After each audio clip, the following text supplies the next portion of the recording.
மத்தேயு எழுதின நற்செய்தி நூல் 5ஆம் அதிகாரம் 3வது வசனத்தை மையமாக கொண்டு ஒரு செய்தியை கொடுத்தேன். அதே வசனத்தை மீண்டுமாய் மையமாய் கொண்டு ஒரு செய்தி உங்களோடு கூட கர்த்தர் கொடுக்கிற செய்தி உங்களோடு கூட கொடுக்க நான் வாஞ்சிக்கிறேன் ஆண்டவருடைய சமூகத்தில். மத்தேயு எழுதின நற்செய்தி நூல் 5ஆம் அதிகாரம் 3வது வசனத்தில் இவ்விதமாக இயேசு சுவாமி தன்னுடைய உபதேசத்தில் ஜனங்களுக்கு போதித்த போது, அந்த மத்தேயு எழுதின நற்செய்தி நூல் 5ஆம் அதிகாரத்தில் பலவிதமான வாழ்க்கைக்கு உயரக்கூடிய, வாழ்க்கையில் உயர்ந்து போகக்கூடிய மனிதர்கள் கடைபிடிக்கக்கூடிய, மனிதர்கள் வாழக்கூடிய ஒரு வார்த்தையை அந்த அதிகாரத்தில் ஆண்டவர் பிரசங்கம் பண்ணினார், உபதேசம் பண்ணினார். அங்கே வந்திருந்த ஜனங்களுக்கு அவர் தம்முடைய வாயை திறந்து உபதேசித்த வார்த்தையில் முதலாவது அவர் சொன்னதான ஒரு வார்த்தை என்ன என்று சொன்னால், மத்தேயு எழுதின நற்செய்தி நூல் 5ஆம் அதிகாரம் 3வது வசனத்தை நம்ம வாசிக்கும் போது, ஆவில எளிமை உள்ளவர்கள் பாக்கியவான்கள், பரலோக ராஜ்யம் அவர்களுடையது. அல்லேலூயா. கர்த்தர் கொடுத்த வார்த்தையானது ஆவில எளிமை உள்ளவர்கள் பாக்கியவான்கள். ஆண்டவர் சொன்னதான முதலாவது ஒரு வார்த்தை. இன்னைக்கு கிறிஸ்தவ உபதேசம் அப்படின்னு சொன்னால ஒரு சிலர் என்ன நினச்சிட்றாங்கன்னா, ஆலயத்துக்கு போகிறது தான், ஆலயத்துக்கு போயிட்டோம்னா நம்ம கிறிஸ்தவங்க, ஆலயத்தில் போயிட்டு எல்லாரும் பாட்டு பாடும் போது பாடுனா நம்ம கிறிஸ்தவங்க, எல்லாரும் ஜபம் பண்ணும்போது நானும் சேர்ந்து ஜபம் பண்ணால் கிறிஸ்தவங்க, அல்லது என்னுடைய வருமானத்தில் ஆண்டவருக்கு தசமாகம் கொடுத்துட்டேன்னா நான் ஒரு கிறிஸ்தவன், அல்லது என்னுடைய வாழ்க்கையில் ஏதாகிலும் ஆண்டவருக்காக ஏதாகிலும் தியாகமாக ஏதாகிலும் காரியம் செய்தால் நான் கிறிஸ்தவன் என்று சொல்லி நிறைய பேர் நினச்சிட்றாங்க.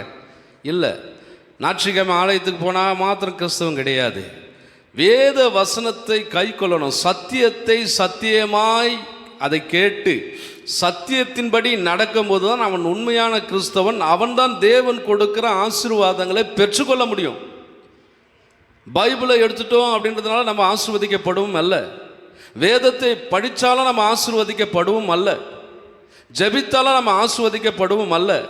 என் அன்புக்குரியவர்களே, சத்தியத்தை சத்தியமாய் உண்மையாய் இந்த வேத வசனத்தை விசுவாசித்து நம்பி இந்த வசனத்தின் பிரகாரம் நடக்கும்போது, இந்த வசனங்களை கை கொள்ளும் போது, கர்த்தர் கொடுத்த கட்டளைகளை கற்பனைகளை கை கொள்ளும் போது, அப்போதுதான் ஆண்டவர் கொடுக்கிற ஆசீர்வாதங்களை நம்மால் பெற்றுக்கொள்ள முடியும். அல்லேலூயா. இது எத்தனை பேர் நம்புறீங்க? உண்மை. ஆமென்.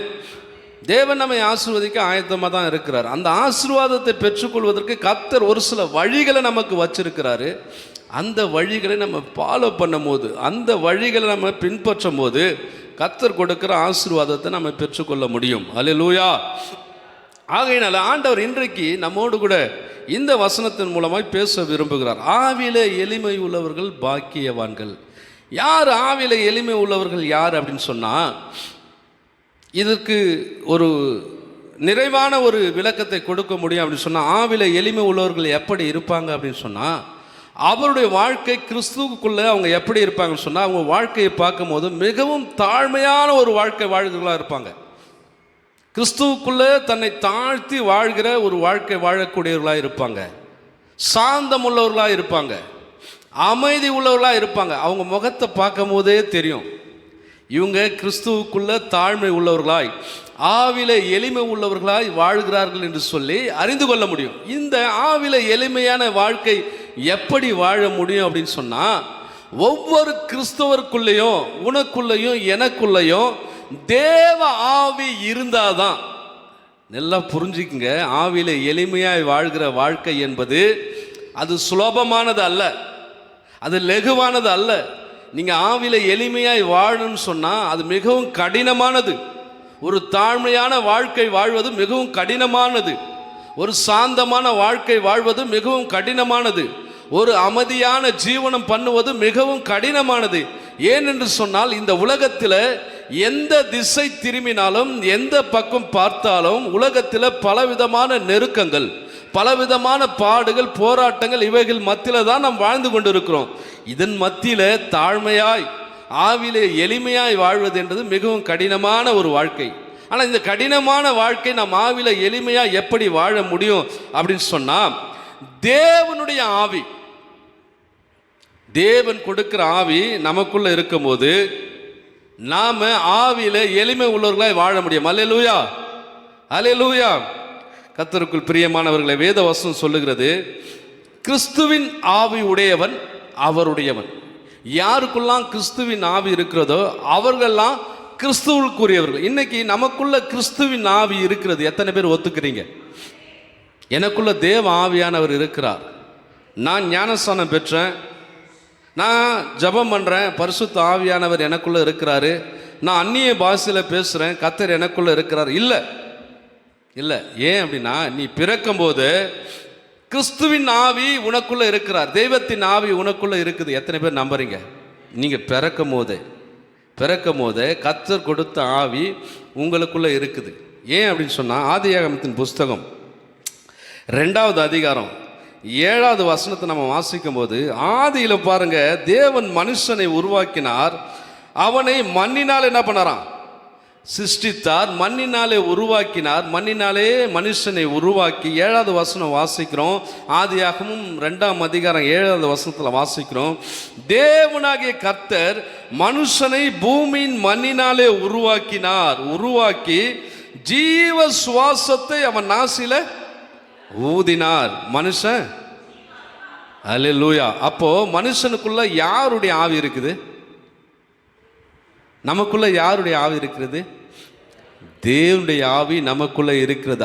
ஆதியிலே ஆதாமுக்குள்ள ஆண்டவர் தன்னுடைய ஜீவ சுவாசத்தை ஊதினார், தன்னுடைய ஆவி அவனுடைய நாசில ஊதினார். அப்போது மனுஷன் ஜீவ ஆத்துமாய் மாறினான் என்று சொல்லி வேதத்தில் வாசிக்கிறோம். என் அன்புக்குரியவர்களே, ஆண்டவர் கொடுத்த ஆவி நமக்குள்ள இருக்கிறது. நீதிமொழிகளை வாசிக்கிறோம், நம்முடைய ஆவியை கர்த்தர் ஆராய்ந்து அறிந்திருக்கிறாராம். ஏன்? அவர் கொடுத்த ஆவி, அந்த ஆவி அவர் ஆராய்ந்து அறிகிற தேவனாய் இருக்கிறார். இன்னைக்கு ஆண்டவருடைய சமூகத்தில் நம்ம ஒரு எளிமையான வாழ்க்கை வாழ வேண்டும், ஒரு தாழ்மையான வாழ்க்கை வாழ வேண்டும், ஒரு சாந்தமான ஒரு வாழ்க்கை, அமைதியுள்ள ஒரு வாழ்க்கை வாழும்போது கர்த்தர் கொடுக்கிற ஆசீர்வாதத்தை நம்ம பெற்றுக்கொள்ள முடியும். கர்த்தர் என்ன ஆசீர்வாதம் கொடுக்கிறார் அப்படின்னு சொன்னால், நம்ம ஆவில எளிமையாக இருக்கும்போது, ஒரு தாழ்மை உள்ள வாழ்க்கை வாழும்போது நம்ம எல்லாரும் பரலோக ராஜ்யத்துக்கு சொந்தக்காரராய் மாறுகிறோம். அல்லேலூயா. தேவனுடைய ராஜ்யத்துக்கு சொந்தக்காரராய் மாறுகிறோம். அது ஒரு கருப்பொருளாய் மொத்தமாக சொல்லணும்னா, தேவனுடைய ஆசீர்வாதத்தை சுதந்திரித்து கொள்ள, தேவனுடைய ஆசீர்வாதத்தை பெற்றுக்கொள்ள, அவர் கொடுக்கிற நன்மைகளை அனுபவிக்க நாம் தகுதி உள்ளவர்களாய் மாறுகிறோம். அல்லேலூயா சொல்லமா? அல்லேலூயா. நாம் ஆவிலே எளிமை உள்ளவர்களாய் வாழ கற்றுக்கொள்ள வேண்டும். ஆவிலே எளிமையாய் வாழும்போது பரலோக ராஜ்யத்துக்குரியவர்களாய் மாறுகிறோம், தேவனுடைய ராஜ்யத்தின் பிள்ளைகளாய் மாறுகிறோம், தேவனுடைய ராஜ்யத்தின் புத்திரராய் மாறுகிறோம். தேவன் வைத்திருக்கிற ஆசீர்வாதத்தை கர்த்தர் நமக்கு கொடுப்பதற்கு அவர் ஆயத்தமாக இருக்கிறார், அதற்கு நாம் தகுதியாய் மாறிவிடுகிறோம். அல்லேலூயா. ஆகினால ஆவில எளிமையாக வாழ்கிறவர்கள் முதலாவது அவங்களுடைய வாழ்க்கை எப்படி இருக்கும் அப்படின்னு சொன்னால், அவங்க உலகத்துக்குரியவர்களாக இருக்க மாட்டாங்க. இதுதான் ரொம்ப ரொம்ப முக்கியம். கிறிஸ்துவை பின்பற்றுகிறவங்க, ஆவில ஒரு எளிமையான வாழ்க்கை வாழ்கிறவர்கள், தாழ்மை உள்ள ஒரு வாழ்க்கை வாழ்கிறவர்கள், சாந்தமான ஒரு வாழ்க்கை வாழ்கிறவர்கள், அமைதலான ஒரு வாழ்க்கை வாழ்கிறவர்கள், அவர்கள் உலகத்துக்குரிய வாழ்க்கையில் அவங்கள ஈடுபடுத்தி கொள்ள மாட்டாங்க.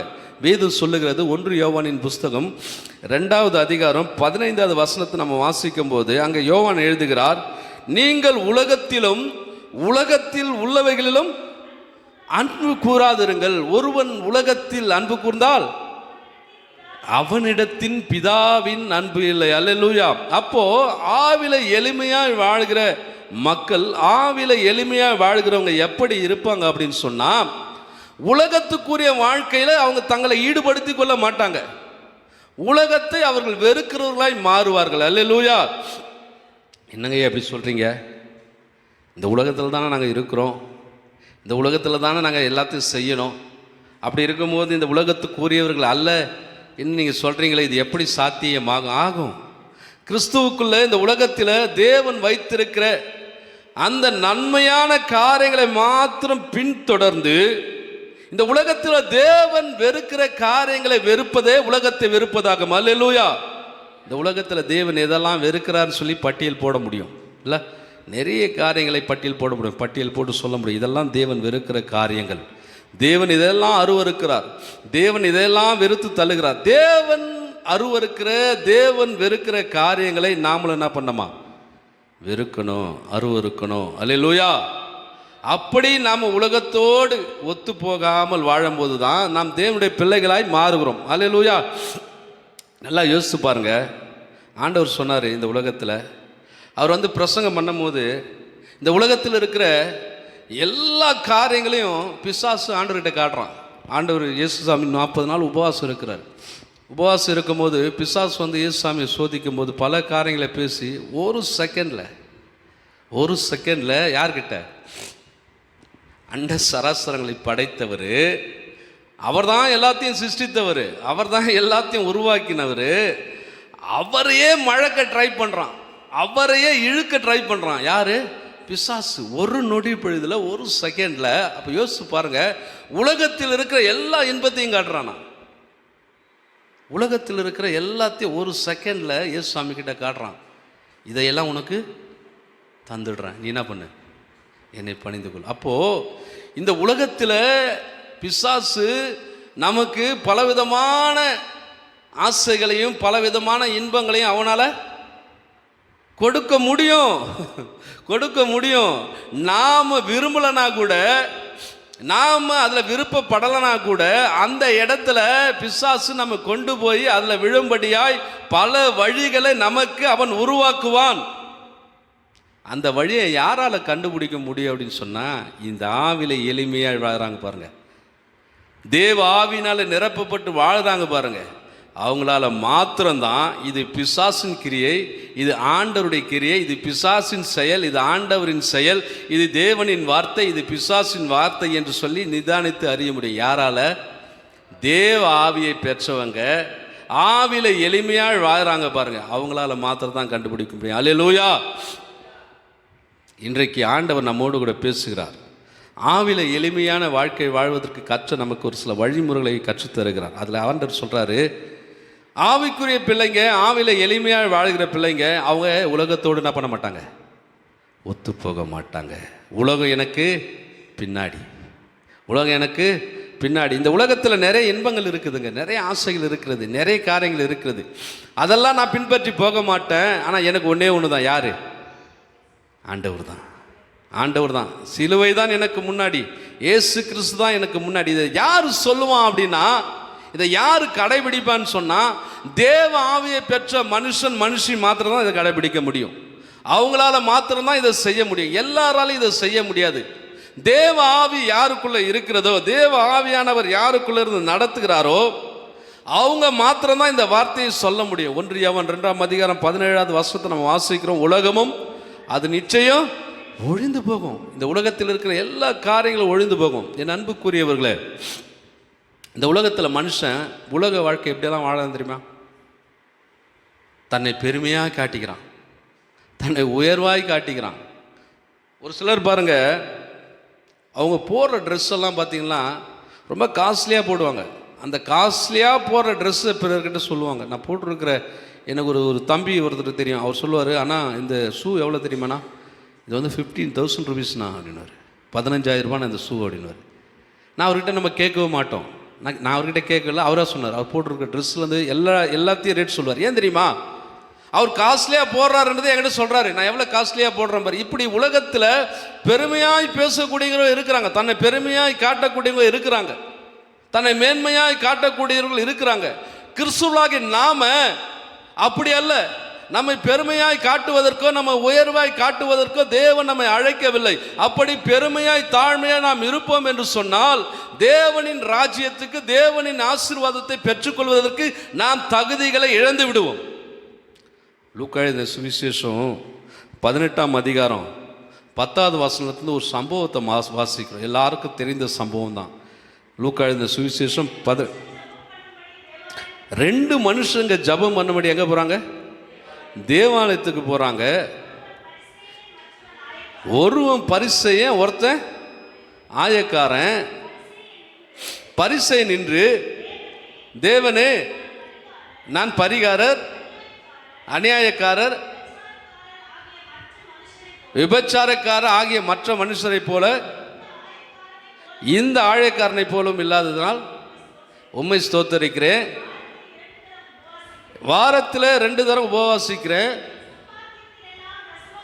என் சம்பாதித்தெல்லாம் தசம்பாகம் தருகிறேன், தனக்குள்ளே ஜெபம். அல்லேலூயா. 2 மனுஷன் ஜெபம் பண்ண போகிறாங்க. ஆண்டவராக இயேசு கிறிஸ்து சொல்லுகிற ஒரு உவமை. அதில் ஒருத்தன் பரிசேயன், ஒருத்தன் ஆயக்காரன். இந்த ஆயக்காரன் போய் ஜெபம் பண்ணுறான் ஆண்டவருடைய சமூகத்தில். ஆண்டவருடைய சமூகத்தில் சொல்கிறான், என்ன சொல்கிறான்? அநியாயக்காரன், அக்கிரமக்காரன், பரியாசக்காரன், நிந்தக்காரன், இவன் அவன், அவனை போல நான் இல்லை. இது ஆண்டவர் கேட்டாரா? நம்ம ஜெபம் பண்ணும் போது ஆண்டவர் நம்மக்கிட்ட கேட்குறாரா, அப்பா நீ எப்படிப்பட்டவம்பான்னு கேட்குறாரா? இல்லை. இவன் சொல்கிறான், தன்னை காட்டுறான், ஆண்டவருக்கே தன்னை காட்டுறான். ஏன் ஆண்டவருக்கு தெரியாதா? நம்முடைய உள்ளந்திரைகளை ஆராய்ந்து அறிகிற தேவனுக்கு தெரியாதான்? இன்றைக்கி நிறைய பேர் ஜெபத்தில் அப்படி தான், ஆண்டவரே நான் இதை செய்த ஆண்டவரே, அதை செய்த ஆண்டவர், இதெல்லாம் உனக்கு தெரியாதா? நான் இதை பண்ணினேன் அது தெரியாதா? இதை செஞ்சேன்னா அது தெரியாதான்னு சொல்லி நிறைய பட்டியலை போடுவாங்க. தன்னை நீதிமானாய் கர்த்தரிடத்தில் காட்டுவாங்க. இந்த பரிசேயனா அதை தான் செய்கிறான். தன்னை ஒரு நீதிமானாய் காட்டுறான். அவனை போல இல்லை, இவனை போல இல்லை, அவங்கள போல இல்லை, இவங்கள போல இல்லைன்னு சொல்லி, தங்களை போல இல்லைன்னு சொல்லி மற்றவங்களை அவன் குற்றவாளி என்று சொல்லுகிறான். என் அன்புக்குரியவர்களே, ஆவில எளிமை உள்ளவர்கள் எப்போதுமே மற்றவங்களை குத்தப்படுத்த மாட்டாங்க. மற்றவங்களை குத்தப்படுத்த மாட்டாங்க. தவறாக நினச்சிக்காதீங்க. ஒரு சில பாஸ்டர்லாம் பிரசங்கம் பண்ணுவாங்க, பிரசங்கம் எடுப்பாங்க. சபையில் பார்த்தீங்கன்னா கிட்டத்தட்ட நூற்றுக்கணக்கான ஜனங்கள் உட்காந்துட்டு இருப்பாங்க. அந்த நூற்றுக்கணக்கான ஜனங்கள் என்ன நினச்சி வருவாங்க? நீங்கள் கூட என்ன நினச்சி வந்திருக்கீங்க? இன்றைக்கி ஆண்டவருடைய சமூகத்தில் போகிறோம், கர்த்தர் என்னோடு கூட பேசுவார், அவருடைய வார்த்தை எனக்கு ஆறுதலாக இருக்கும், அந்த வார்த்தை எனக்கு சமாதானமாக இருக்கும், நான் சந்தோஷமாக வருவேன். பலவிதமான கஷ்டத்தின் மத்தியில், பலவிதமான பாடுகள் மத்தியில் தேவ சமூகத்தில் போனால் எனக்கு கொஞ்சம் இளைப்பாறுதல் கிடைக்கும், எனக்கு கொஞ்சம் சமாதானம் கிடைக்குன்னு சொல்லி தான் விசுவாசம் மக்கள் அந்த சபையில் வந்து உட்காருவாங்க கர்த்தருடைய வார்த்தைக்கு. இந்த ஊழியக்காரர் என்ன பண்ணுவார் தெரியுமா? அந்த சபையில் எவனையும் ஒருத்தனை பிடிக்காது, எவனையும் ஒருத்தனை பிடிக்காது. அந்த ஒருத்தனுக்காக செய்தியை எடுத்து வச்சு அந்த ஒருத்தனை திட்டு பாருங்க, முழு சபையும் நாசமாக்கிடுவார். முழு சபை என்ன பண்ணுவார்? அந்த ஒருத்தருக்கு மாத்திரம் செய்தியை கொடுப்பார். அப்போ வந்திருக்கிற மற்ற மக்களுக்கு அந்த செய்தி இருக்காது. இவர் வந்து நல்ல செய்தி கொடுக்குறேன், நல்ல வல்லமையாக செய்தி கொடுக்குறேன், நீ அந்த பையன் இந்த பையன் அது இதுன்னு சொல்லிட்டு மற்றவங்களை நீ என்ன பண்ணுற? குற்றவாளியாக, நீயே குற்றவாளியாக மாறி போகிற. என் அன்புக்குரியவர்கள், கர்த்தர் அதை விரும்பலை. வேதம் சொல்லுகிறது, பாவம் செய்கிறோம் பாவம் செய்யட்டோம்பா, அநியாயம் செய்கிறோம் அநியாயம் செய்யட்டும், அக்கிரமம் செய்கிறோம் அக்கிரமம் செய்யட்டும், நீதி செய்கிறோம் நீதி செய்யட்டும்பா, அவன் செய்கைக்கு தக்க பலன் என்னோடு கூட வருகிறது. கர்த்தர் சொல்லியிருக்கிறார். இந்த உலகத்தில் எதை செய்தாலும் செஞ்சுட்டு போட்டோம்பா, நீ குற்றவாளின்னு சொல்லாத, மற்றவர்களை நீ குற்றப்படுத்தாத, உன் வாயில் மற்றவங்களை குற்றவாளின்னு சொல்லாத, முதல்ல நீ பாரு. ஆண்டவர் தான் சொன்னார், உன் சகோதரன் கண்ணில் இருக்கிற துருமையாம்பா பார்க்குற, உன் கண்ணில் ஒரு பெரிய மரம் கட்டக்குது, அதை பார்த்தியா நீ? உன் கண்ணில் இவ்வளோ பெரிய மரம் கட்டக்குது, ஒரு பெரிய கட்டையாகுது உன் கண்ணில், அதை நீ பார்க்கல. அவன் கண்ணில் தவுளோடு சின்ன துரும்புக்குது, அதை பற்றி பேசிட்டு இருக்கிறியே. என் அன்புக்குரியவர்களே, இந்த பரிசேயனா அதை தான் பண்ணுறான். அவன் போய் என்ன பண்ணியிருக்கணும்? ஜெபம் பண்ணியிருக்கணும். ஆண்டவரே என்னை ஆசீர்வதிங்க, என் வேலையை ஆசீர்வதிங்க, என் பிள்ளையை ஆசீர்வதிங்க, ஒரு நாளும் என் கூட இருங்க, தீமையை அணுகாதபடி காத்துக்கொள்ளுங்க, எனக்கு வேண்டிய நன்மையை கொடுங்க. இதை தான் ஜெபம் பண்ணியிருக்கணும். இதுதான் ஜெபம். ஆனால் இவன் என்ன பண்ணுறான்?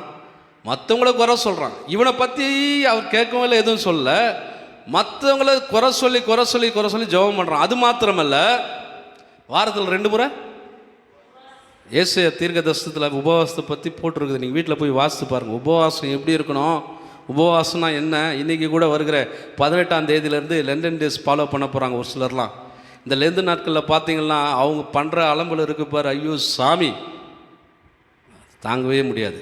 என்னன்னு கேட்குறீங்களா?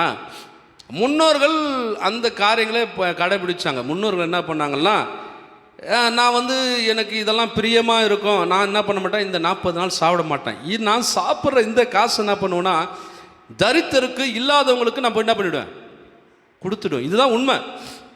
தங்களையே வெறுக்கக்கூடிய ஒரு நாட்கள் இந்த நாட்கள். எனக்கு பிரியமானது, நான் மட்டன் சாப்பிடுவேன்னா அதை சாப்பிடாம அந்த காசு எடுத்துன்னு போயிட்டு என்ன பண்ணிவிடுவேன், ஏழை எளிய மக்களுக்கு இல்லாதவர்களுக்கு நான் கொடுப்பேன். இதுதான் உபவாசம், இதுதான் உபவாசம். இப்படி தான் செய்யணும். ஆனால் இன்றைக்கி என்ன தெரியுமா ஆயிடுச்சு, இந்த 40 நாள் டயட் கண்ட்ரோல். 40 நாள் டயட் கண்ட்ரோல், உபவாசம் என்ற பேரில் டயட் கண்ட்ரோல். கறி சாப்பிட மாட்டேன், மீன் சாப்பிட மாட்டேன், முட்டை சாப்பிட மாட்டேன், அதை சாப்பிட மாட்டேன், இதை சாப்பிட மாட்டேன் அப்படின்னு சொல்கிறது. Right, okay. இதெல்லாம் ஆண்டவர் விரும்புகிறாரா? ஆண்டவர் அதை விரும்பல. ஏசாயா தீர்க்கதரிசன புஸ்தகத்தில் நம்ம வாசிக்கும் போது உபவாசம்னா உன் ஆகாரத்தை மற்றவனுக்கு பகிர்ந்து கொடுப்பா, அதுதான் உகந்த உபவாசம். வஸ்திரம் இல்லாதகிறானா அவனுக்கு ஒரு வஸ்திரத்தை கொடு, அது உபவாசம். அவன் தலையில் எண்ணெய் இல்லையா, எண்ணெய் தேய்ச்சி விடு, அது உபவாசம். கஷ்டப்படுறானா அவனை கை தூக்கி விடு, அது உபவாசம். அதெல்லாம் செய்யாமல் நான் முகவாடலா, நான் உபவாசம் இருக்கிறேன், நான் ஐயோ ஒரு சிலர்லாம் உபவாசம் சொல்லுவாங்க, உபவாசம் இருக்கிறேன்றாங்க. ஐயா கொஞ்சம் டீ குடிக்கிறீங்களா? இல்லை நான் உபவாசங்க, நான் சாப்பிட மாட்டேன். ஐயா கொஞ்சம் ஜூஸ் குடிக்கிறீங்களா? ஐயா உபவாசம், நான் சாப்பிட மாட்டேன். ஐயா நீங்கள் சாப்பிட மாட்டேன்னு சொல்லிட்டு போங்க, அது ஏன் உபவாசம்னு உங்களை கேட்டாங்களா? ஆண்டவர் தான் சொல்கிறாரு, நீயோ உபவாசிக்கும் போது உன் தலையில் எண்ணெய் பூசி உன் முகத்தை கழுவி நல்லா ஃப்ரெஷ்ஷாக இரு. யாருக்கிட்டே நீ போய் என்ன பண்ணதா உபவாசம் சொல்லிக்காதன்னு சொல்லிக்கிறேன். ஆனால் இங்கே என்ன பண்ணுறோம், உபவாசம். ஒரு சிலர் இருக்காங்க உபவாசம்னு சொல்லிவிடுவாங்க, எல்லாத்தையும் சாப்பிடுவாங்க, சாப்பாடு மட்டும் சாப்பிட மாட்டாங்க. எது மட்டும் சாப்பிட மாட்டாங்க? நல்லா கேட்டுங்க, சாப்பாடு மட்டும் சாப்பிட மாட்டாங்க. ஜூஸ் குடிப்பாங்க, பழம் சாப்பிடுவாங்க, கறி சாப்பிடுவாங்க, மீன் சாப்பிடுவாங்க, கேசரி சாப்பிடுவாங்க, அல்வா சாப்பிடுவாங்க, டோட்டல் எல்லாத்தையும் சாப்பிடுவாங்க. எதை சாப்பிட மாட்டாங்க? இது உபவாசம். எப்படியே உபவாசம் இருந்துட்டு போட்டாங்க. நம்ம வந்த செய்திக்கு போவோம். என் அன்புக்குரியவர்களே, இதெல்லாம் ஆண்டவர் விரும்பலை.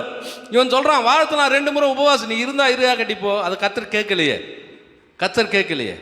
அது மாத்திரம் சொல்கிறார் பாருங்க. நான் என்ன பண்ணுறேன், தசம் பாகத்தெல்லாம் கொடுக்குறேன். என் அன்புக்குரியவர்களே, ஆண்டவர் இதெல்லாம் நம்மக்கிட்ட எதிர்பார்க்கலைங்க. உன்னை பெருமையாக பேசிக்கொள்ள ஆண்டவர் எதிர்பார்க்கலை. ஆண்டவர் அதெல்லாம் எதிர்பார்க்கலை. நம்ம தானியேல் புஸ்தகத்தில் வாசிக்கிறோம் நேபுகாத்நேச்சரை குறித்து. தானியேலின் புஸ்தகம் 4ஆம் அதிகாரம் 29வது வசனம் 33வது வசனம் வரையும் வாசிக்கும் போது நேபுகாத்நேச்சருடைய சம்பவம் அங்கே இருக்கிறது. யாராவது ஒருத்தர் சத்தத்தை உயர்த்தி எல்லாருக்கும் தெளிவாக வாசிப்போமா? சென்ற பின்பு இருக்கும்போது பராக்கிரமத்தினால்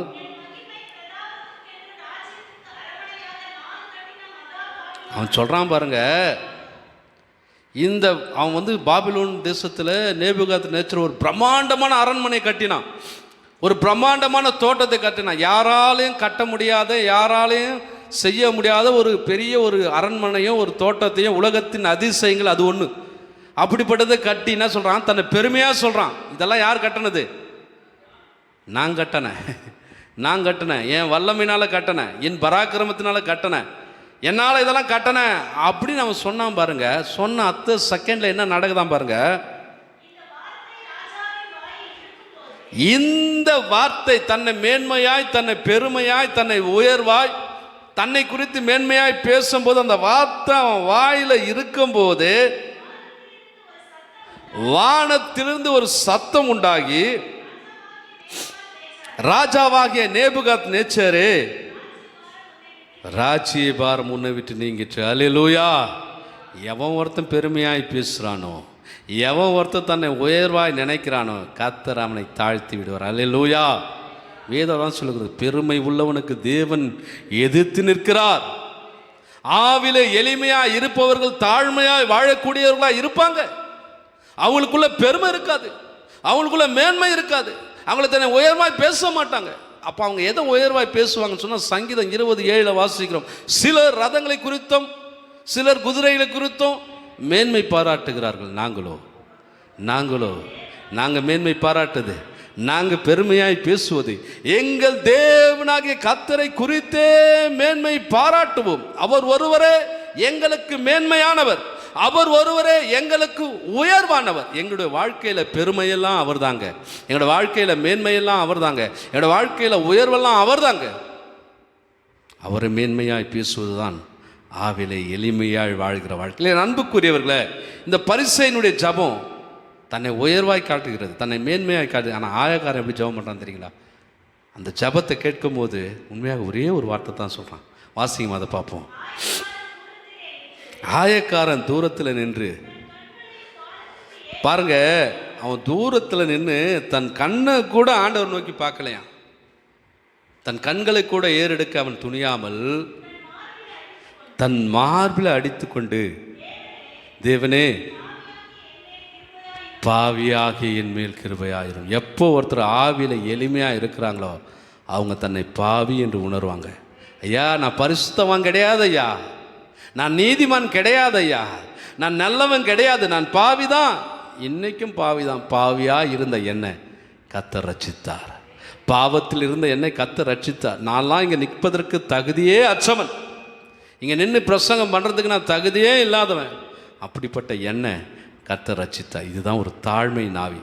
அந்த வசனத்தில் வாசித்துக்கு 14வது வசனம் வாசிக்கிற ஆண்டவர் சொல்கிறாரு, இயேசு கிறிஸ்து சொல்கிறாரு, தன்னைத்தான் தாழ்த்துகிறவன் எவனும் உயர்த்தப்படுவான், தன்னைத்தான் உழைத்துகிற எவனும் தாழ்த்தப்படுவான். என் அன்புக்குரியவர்களே, இந்த உலகத்துக்குரிய வாழ்க்கை வாழாமல் தேவனுக்குரிய வாழ்க்கை வாழும்போது, உலகத்தை வெறுக்கும் போது, உலகத்தினுடைய காரியங்களை வெறுக்கும் போது, உலகத்தினுடைய எல்லா அருவருப்புகளையும் வெறுக்கும் போது, நீயும் நானும் தேவனுடைய பிள்ளைகளாக இருக்கிறோம்.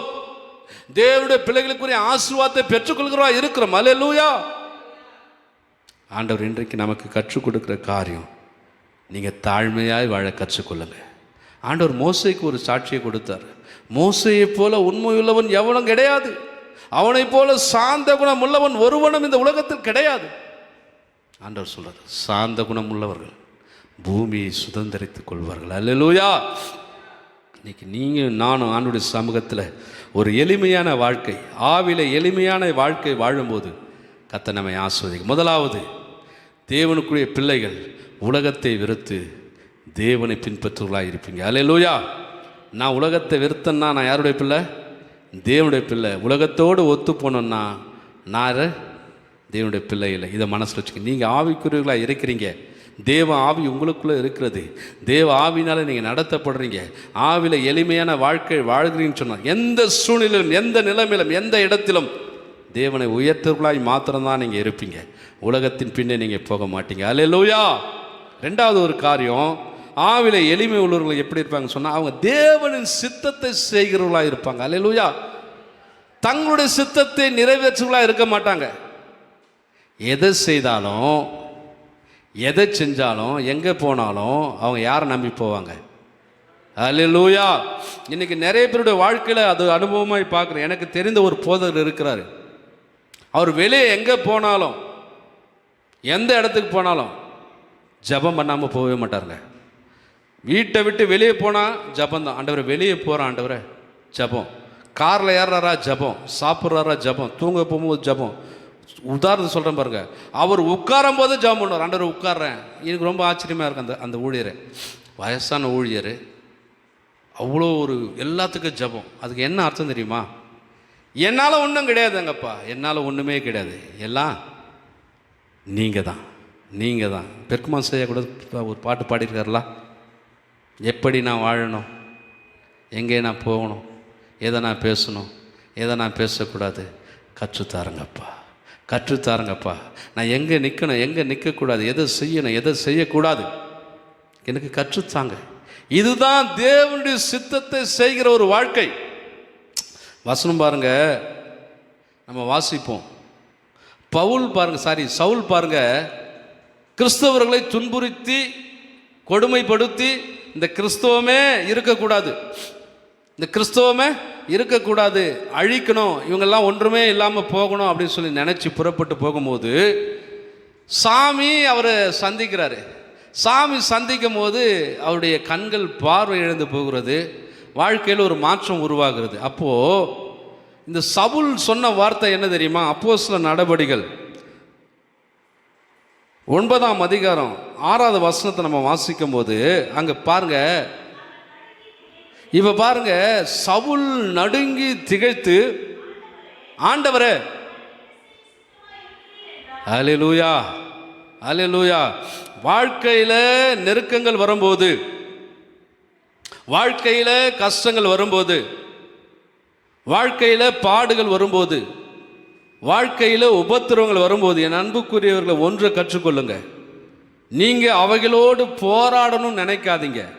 ஆண்டவருடைய சமூகத்தில் வந்து ஆண்டவர்கிட்ட கேளுங்க, ஆண்டவரே இப்படிப்பட்ட பிரச்சனை வந்திருக்கிறது, ஆண்டவரே நான் என்ன செய்ய நீ சித்தமாக இருக்கிறீர், இதிலிருந்து நான் வெளியே வர்றதுக்கு நீ என்ன செய்ய சித்தமாக இருக்கிறீர், இதை கேளுங்க. ஆவிக்குரிய பிள்ளைகள், ஆவினால் நடத்தப்படுகிற பிள்ளைகள், ஆவில எளிமையாக இருக்கிற பிள்ளைங்க, அவங்க ரெண்டாவது ஒரு செய்கிற காரியம் என்ன அப்படின்னு சொன்னால், தேவ சித்தத்துக்கு தங்களை ஒப்பு கொடுத்து தேவ சித்தத்தின்படி தான் செய்வாங்க.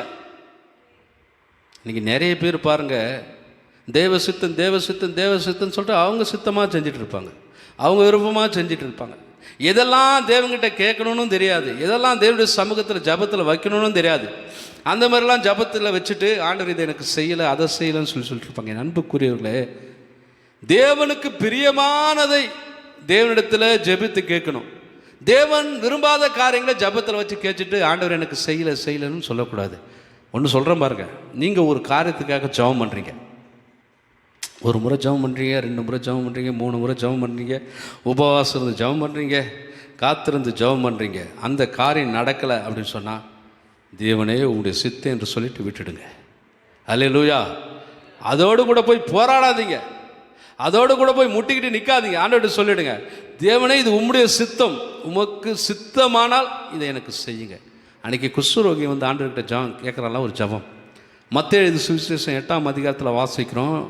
இயேசுசாமி தன்னுடைய ஊழியங்களை முடித்து உபதேசத்தை முடித்து மலையிலேருந்து இறங்கும்போது ஒரு குஷ்டரோகி வந்து ஆண்டவர்கிட்ட கேட்குறார், ஆண்டவரே உமக்கு சித்தமானால் என் குஷ்டரோகத்தை உம்மால சுத்தமாக்க முடியுமா? என் குஷ்டரோகத்தை உம்மால சுத்தமாக்க முடியுமா?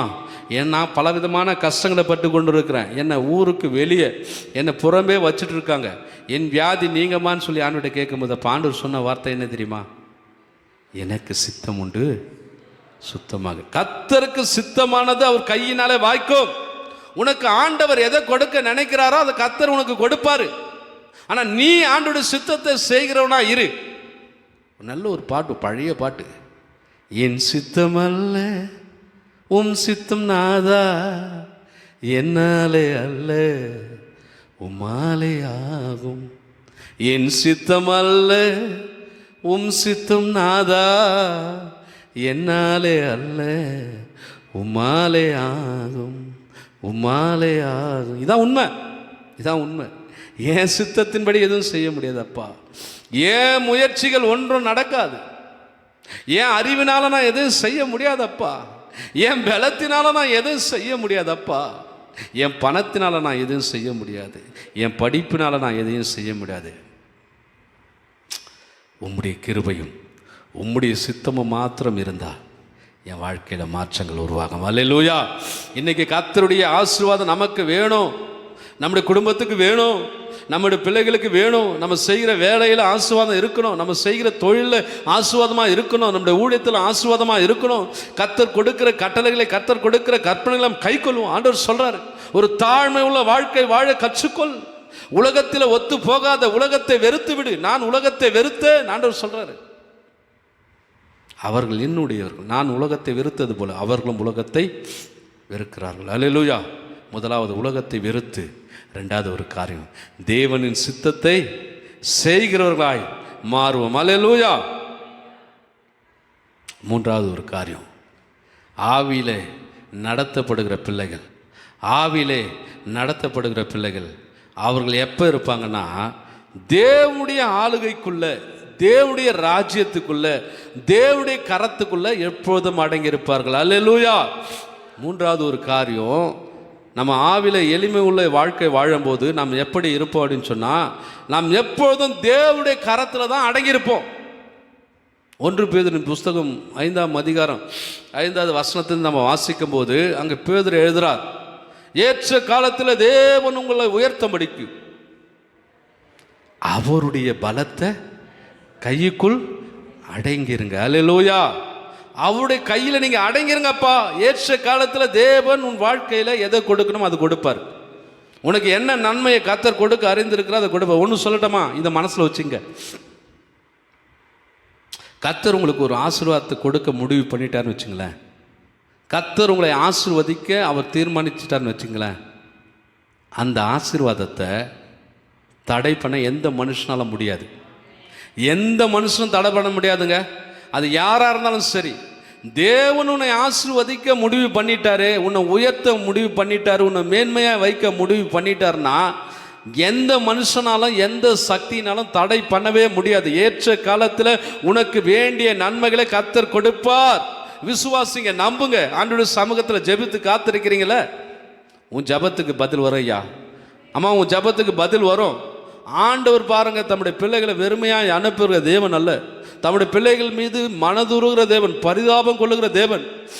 நம்ம மத்திய சுவிசேஷத்தில் வாசிக்கிற திரளான ஜனங்கள் அவர்கிட்ட வரும்போது ஜனங்கள் மீது இயேசு சாமி பரிதாபம் கொண்டாராம். இந்த ஜனங்களுக்காக நான் பரிதபிக்கிறேன். காரணம் என்ன தெரியுமா? 3 நாளாக இருக்கிறாங்க, 3 நாளாக என் உபதேசத்தை கேட்குறாங்க. இவங்க பசியோடு இருக்கிறாங்களே, இவங்களுக்கு நான் ஆகாரம் கொடுக்கணும். போஷிக்கிற கர்த்தருங்க, போஷிக்கிற கர்த்தர். நம்ம ஒவ்வொரு நாளும் போஷிக்கிற தேவன், நம்மீது பரிதாபம் கொள்ளுகிற தேவன். நீயே நானும் அவருக்குள்ள இருக்கும்போது, நீயே நானும் அவருடைய கைக்குள்ள அடங்கி இருக்கும்போது, நீயே நானும் அவருடைய பிள்ளைகளாய் அவருடைய ஆளுகைக்குள்ள இருக்கும்போது, ஏற்ற காலத்தில் ஏற்ற நேரத்தில் தேவன் நம்மை உயர்த்த வல்லவராய் இருக்கிறார். ஏற்ற நேரத்தில் தேவன் உயர்த்துவார். அந்த உயர்த்துதலை எல்லாரும் பார்த்து ஆச்சரியப்படுவாங்க. இவனா அது, இவளா அது என்று சொல்லி எல்லா கண்களும் ஆச்சரியப்படும். இன்னைக்கு நம்மளை ஒரு குறையா சொல்லலாங்க, இவெல்லாம் ஒரு ஆளா அப்படின்னு சொல்லலாம், பார்க்கலாம், எவ்வளோ தூரம் போகிறார் பார்க்கலாம். கர்த்தரும் கூட இருக்கிறாருங்க, கர்த்தரும் கூட இருக்கிறார். மறந்துடாதீங்க, ஆண்டவர் நம்மோடு கூட இருக்கிறார். நீ பலத்த கைக்குள்ள அடங்கி இருக்கிறபடினால எந்த வாய் எதை பேசினாலும் எதை சொன்னாலும் கவலைப்படாதீங்க. ஏற்ற காலத்தில் தேவன் உயர்த்துவார், ஏற்ற காலத்தில் தேவன் உயர்த்துவார். ஏற்ற காலத்தில் உன் குடும்பத்தை கர்த்தர் கட்டுவார். இன்றைக்கு இந்த வருஷத்தில் கர்த்தர் அதான கொடுத்துருக்கிற வாக்குத்தத்தம்ல. நீ என்ன பண்ணுவ? மறுபடியும் கட்டப்படுவ.